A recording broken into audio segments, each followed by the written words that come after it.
How is everyone? I hope you're all okay and happy and everything's going well. Okay, today's session is about African literature. Let's have a look at the PowerPoint. Okay, here is the session for today. Please pause at any point that you want to, or rewind and listen again. Lots of tasks, lots of reading. You will need time to do this one. Okay, so first question, what do you know about African literature? I want you to discuss in small groups, maybe of 3. I've put some ideas here, for example, the oral tradition, negritude, post-colonial literature, current trends, authors in Africa, authors in Guinea-Bissau. Okay, is there anything that you know or anything you don't know and want to find out? Groups of 3, let's have 5 or 10 minutes, pause now and discuss.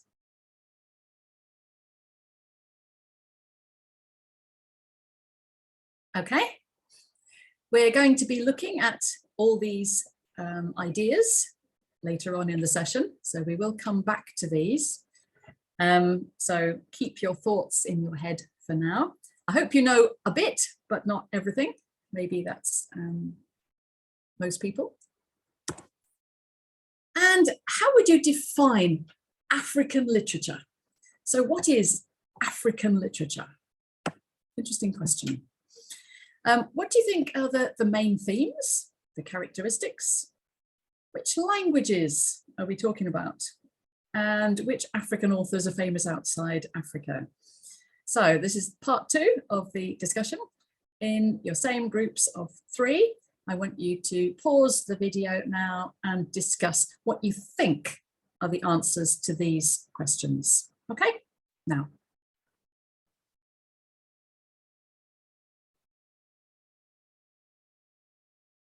Okay. Do you all agree?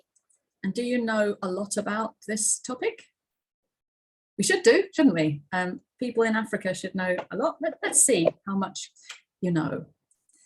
Okay, so first thing here is a description of the characteristics of African literature. I want you to read and see if it is what you thought. Pause now to read this screen.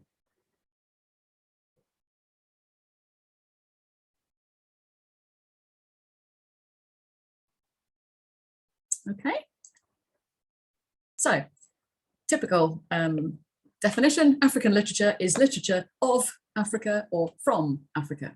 And of course it includes the oral literature, doesn't have to be written at all, and it can be in prose or verse. Okay, so there's a wide range of different types of African literature. And it can also be songs, including songs, proverbs, riddles. All of this is included in African literature. We can't look at everything in this session, but we will look at some of them. Okay. So first, here is another definition. A body of work in different languages and various genres, ranging from oral literature to literature written in colonial languages. And yeah, lots of African literature is written in French, Portuguese, and English, because I suppose that was the only way it could get published. It's often written by people who have moved from Africa to these other countries, and to get published in those countries might be easier. And there might be more publishing houses, for example. Most people agree that it's difficult to define African because anything African is usually defined by outsiders, not Africans themselves. So there's a lot of discussion about what does the African mean in African literature. These are the 5 common themes. Did you think of those themes? Colonialism, liberation, nationalism, tradition, displacement, rootlessness. Sorry, 6 common themes. And the characteristics, often about slave narratives, protests, calls for independence, pride, hope, and dissent or disagreement. Is that what you have experienced? Okay, let's move on to look at negritude. Now, this is a literary movement. I want you to pause in a minute, read this through, and I want you to put the 4 words at the top in the 4 gaps. We have 1, 2, 3, 4, and 4 words. Pause now and read and put the missing words in, okay?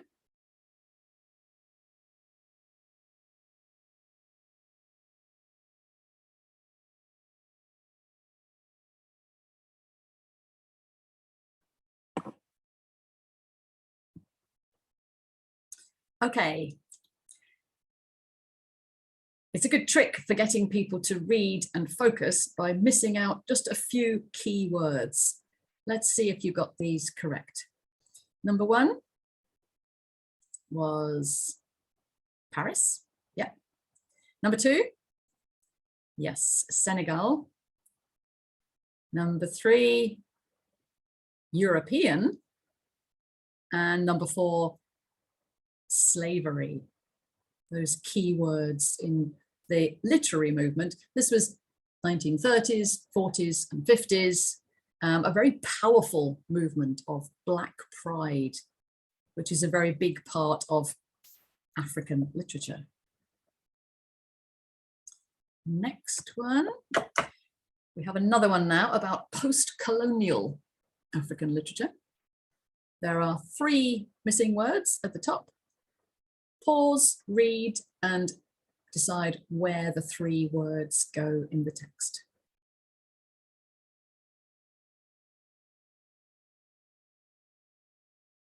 Okay. Okay, so the answers here are, of course, number 1 is independence. Number 2 is 3/4. And number 3, ethnicity.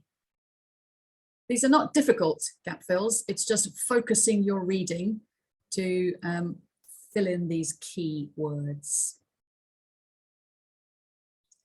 And the last one of these. This is about the oral tradition. There are 3 missing words and 3 numbered gaps.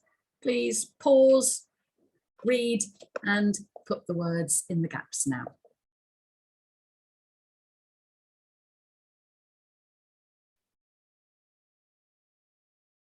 Okay. So the answers here are, of course, number 1 is moral. Number 2 is jealousy. And number 3 is seasons. Okay, and a very nice idea of this oral tradition, gathering in the moonlight around the fire, telling stories after a hard day's work. Does that still happen? Does it happen in your community? Maybe you could restart this again if it doesn't happen anymore. It's a great opportunity for people to tell stories that prepare people for life, teaching a lesson as well. Okay, this way of showing people a text and getting them to put in just a few key words is a really good way of getting people to focus on understanding and reading. You could use this, try this with your students. Okay. How many authors do you know from Africa? Here we have 10 authors. Have you heard of them all? I'm sure you've heard of lots of them, maybe all of them. Can you pause and match the authors to the countries that they come from? Okay, pause and match.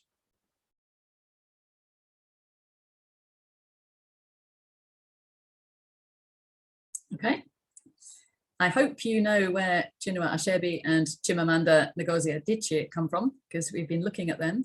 Mariama Ba, I'm sure you know her as well. let's have a look at the answers. Okay, so both the first two are from Nigeria. A lot of really good authors come from Nigeria. Ayikwe Ama is from Ghana. Mariam Abba, of course, is from Senegal. Aminata Fauna from Sierra Leone. She's a brilliant author. I've read some of her books. Nuruddin Farah is from Somalia. Nadim Gordimer and Doris Lessing are both from South Africa. Alam Mabanku is from the Republic of Congo, and Ben Okri is, like the first two, from Nigeria. Lots of very famous African authors. I'd really recommend any of those if you get any of those books, if you can find them, to read them. Which ones do you like? Which ones do you not like? Okay. Now here is a choice. Here are 5 modern African books. I want you to pause the video and read them and decide which one would you choose to read and why. Okay, so pause and read and choose now.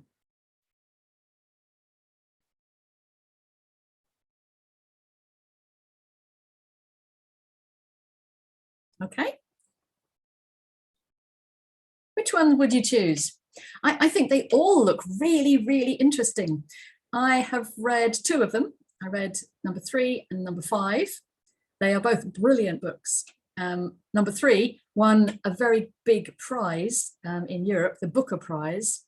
And it's all about the history of South Africa and about humanity as well, justice, really interesting.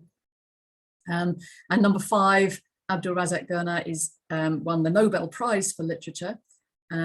Excellent author, lots more about East Africa, Ethiopian, and brilliant writers.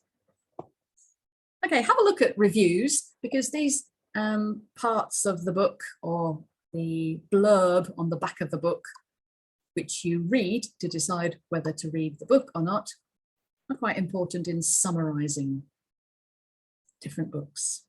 Right. Let's look at some African literature now. I would like you to look at this website. Let's see if we can look at it together. Now, there are many, many, many African folk tales on this website. Let's wait for my slow computer. How many African folk tales do you know? How many could you write? How many have you read?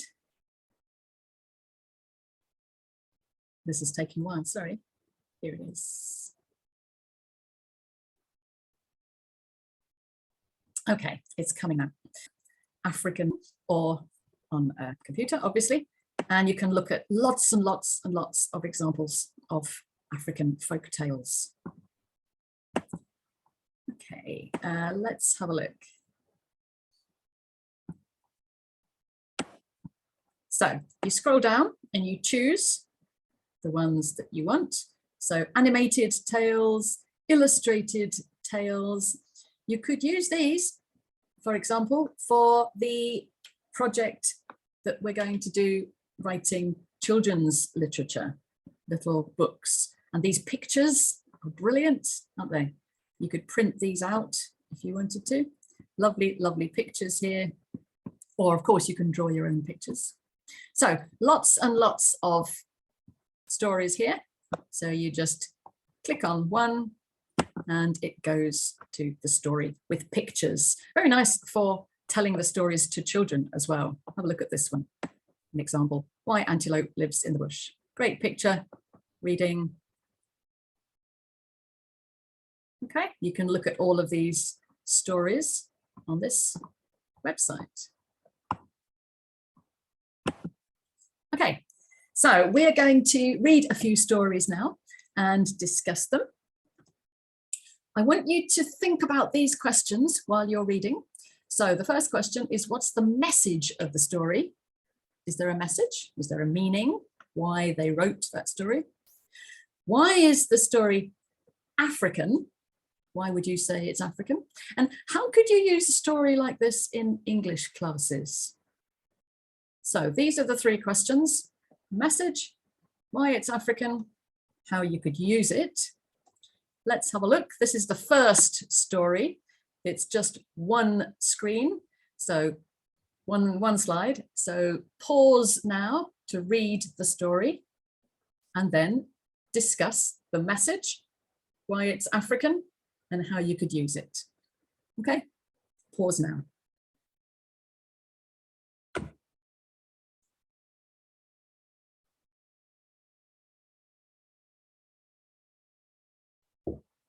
Okay, have you finished? Have you read it and discussed it? What do you think is the message? Maybe it's a moral story about lying, being true. Do you think it's very African? I don't know. Doesn't seem too African to me. It seems quite general. Maybe you have some other points. The names are probably African. And could you use a story like this in class? Yes. You could dictate it. You could print out and cut up the story to get students to read it and put it in the right order. You could have a few missing words for students to read and replace. Or you could dictate part of it and get them to write the rest of it, or write the rest as a class. Okay, ready for the next story? Okay, so the second story with the same questions as you're reading. What's the message? How is it African? And what could you do with the story in class? I think this one has 2 slides. So first, I'll pause this for a few minutes until you've read it. Then we'll go to the next slide before we discuss. Okay.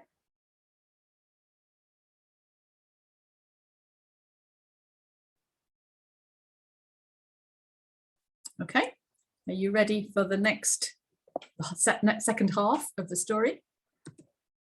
This is the end. Read this and then discuss. So pause now.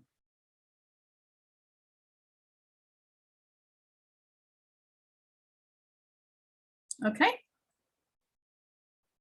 So what do you think about this story? What's the message? And do you think it's more African? It certainly seems more African to me because it's about African animals and waterholes and the African setting. Traditional Zulu story. And could you use this one in class in the same ways, maybe? Okay, we're going to read a few more stories now. I hope you're getting used to reading silently quicker, because the quicker we can read, the more we can read. Okay, I'm going to give you the PDF of this book, which is called 50 Love Stories from Africa. And they are modern stories. Just have a look at the introduction to the book first. Pause this and read this introduction.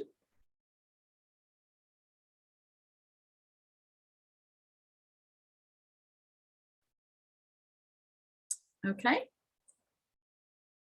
I think this is interesting. What I've put in red there. The myth has always been that Africans are too busy dealing with the politics of things, with poverty and bad governance, with Boko Haram and El Shabaab and a million other microaggressions thrown at them by Africa, to bother with love's niceties. But these stories are steeped in the socio-political realities of their milieu. So it's the context. And they are African love stories because they are set in Africa. Okay, a nice message of hope. Yes, lots of problems, lots of challenges, but of course, love is still possible. Are you ready to read one of the stories from this book? We're going to read one now, and then I'll share the PDF and you can read a lot of the others as well. Okay, so here is, sorry, the story. It's 2 slides only. It's a very short story. So first, pause to read this slide now.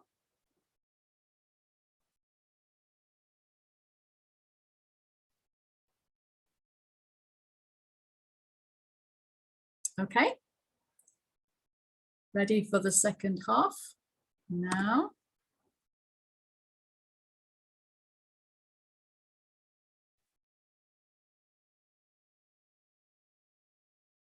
Okay. Did you like that story? It's very different from the short moral tales, which were more traditional. This is very modern, set in Africa. What's the message? Could you use this in class? Is there any vocabulary you need to know? If there is, you can look it up in a dictionary. Would you like to read some more stories from that book? I will give you the PDF later. And they're great stories, all about life, modern life, and African contexts. Okay, we have one more story, and this is by Kutto. Have you heard of Kutto? He is from Mozambique.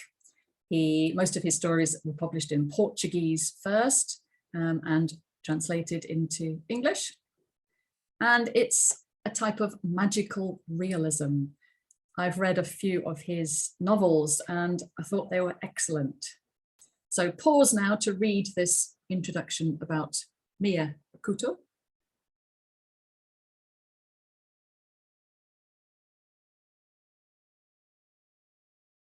Okay. And then we now have the story on 4 slides. So you need to read a lot, good practice, and enjoyable, of course. Let's have a look, pause each slide, and afterwards, we're just going to briefly analyze a little bit of the language. Okay, so read this for pleasure. Here is the first slide. Pause now and read this.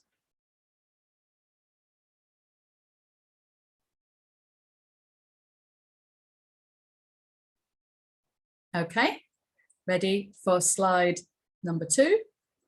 This is number 2.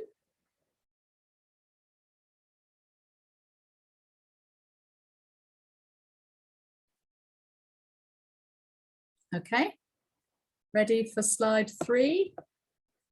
This is slide 3.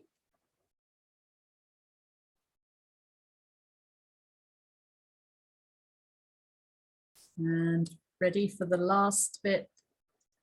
Okay, this is slide 4, the last bit, the end of the story. Pause now to finish.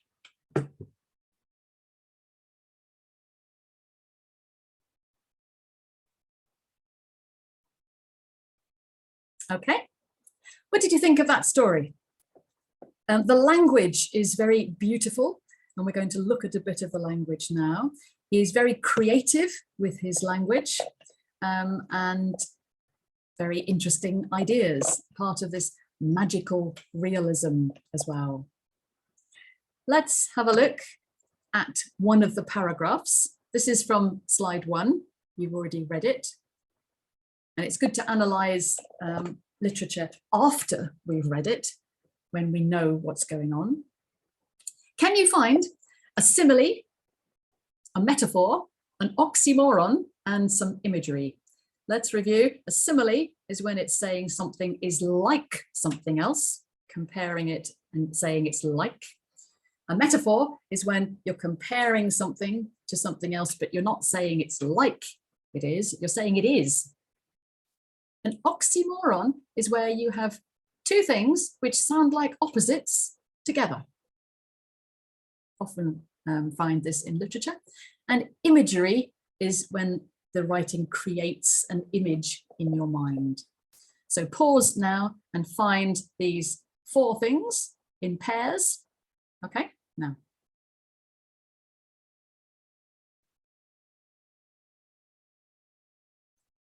Okay, did you find the simile, metaphor, oxymoron, and imagery? If you didn't, pause again to try to find them. Of course, you can use dictionaries or look on your phones to look up words that you don't understand. Ready to see the key? Okay, so the similes are in blue. As if the morning were eternally drowned in dreams. A beautiful comparison. And as if in prayer. This is comparisons to other things. Metaphors. There are 3 metaphors there. The first one, dozing. It's saying that the boat is dozing. A boat can't doze. That's impossible. So it's making the boat like a person or animal, dozing, having a nap, having a sleep. That's the first metaphor. The second, bathed in cool breezes. It's impossible to have a bath in a breeze, but this is a comparison. And shadows made of light. Okay, is that possible? Shadows are usually dark, but these shadows are made of light. Not possible, but it's a comparison. We have an oxymoron here. The unquiet calm, that's the green one. Calm is quiet, but this is unquiet calm. 2 opposites together to create the image. And imagery, we have 2. The realm of forbidden creatures. It's like a very magical idea. A whole area where animals we would never even imagine and are forbidden live. And invented its existence. That's a nice, interesting idea. Okay, of course, we can analyze any of these texts. I don't think it's a good idea to analyze everything. It's very good to read for pleasure sometimes as well. So your homework is to read, and read more. I'm going to send you the PDFs of these 2 books, and you can read one of them or both of them. We've got 4 West African folk tales and 50 very short love stories from Africa. As you're reading, think about how African they are, and you can comment in the literature WhatsApp group. Okay, that's it for today's lesson. Have a good week.